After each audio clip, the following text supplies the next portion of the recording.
సరే పురుషోత్తం గారితో మాట్లాడదాం. ఒక రైతుగా మీరు చెప్పండి, పంటల బీమా మీరు ఎప్పుడన్నా బెనిఫిట్ తీసుకున్నారా? లేదు అకాల ప్రకృతి వైపరీత్యాల వల్ల ఒక రైతుగా మీరు ఎప్పుడన్నా నష్టపోయారా? నష్టపోయినప్పుడు మీరు పడ్డ బాధ ఏంటి? ఒకవేళ మీరు బీమా తీసుకుని ఉంటే ఆ బీమా వల్ల మీరు సంతుష్టులయ్యారా?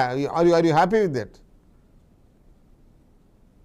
పంటల బీమా అనేది పథకం చాలా గొప్ప పథకం. కాకపోతే దాని మీద రైతులకి సరైన అవగాహన లేదు. ముఖ్యంగా కౌలు రైతులకి ఈ యొక్క బీమా పథకంలో చాలా తక్కువ న్యాయం జరుగుతుంది. నేను ఒక రైతుగా ఇంతవరకు నేను బీమాని పొందలేకపోయాను. ఎందుకంటే ఈ యొక్క బీమా సమయంలో మనం వేస్తున్న పంటని ఖచ్చితంగా బీమా ఒక కార్యక్రమంలో నమోదు చేయాల్సి ఉంటుంది.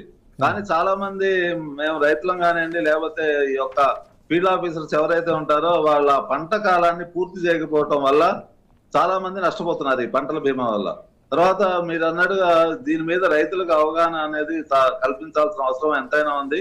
ఈ బీమా పథకం అనేది చాలా ముఖ్యమైనది. అది ప్రధానమంత్రి ఫసల్ బీమా యోజన కానివ్వండి, లేకపోతే స్టేట్ గవర్నమెంట్స్ కానివ్వండి, ఏది ఇస్తున్నారో దీనికి గనక బీమా యోజన కనుక ఉన్నట్టయితే రైతుకి చాలా ఉపయోగకరంగా ఉంటుంది. కాకపోతే దీనిలో కూడా చాలా లొసుగులు ఉన్నాయి, ఒడిదుడుకులు ఉన్నాయి. కాబట్టి వీటి మీద చర్చ జరగాల్సిన అవసరం ఉంది. అలాగే రైతుకు కూడా దీనికి సంబంధించినటువంటి సమాచారాన్ని పూర్తిగా అవగాహన కార్యక్రమాల ద్వారా తెలియజేయాల్సి ఉంటుంది. కాబట్టి ఎప్పుడైతే విత్తనం కొంటున్నాడో అప్పుడే అసలు బీమాకి సంబంధించిన సమాచారం ఆ రైతుకు అందజేయాలి.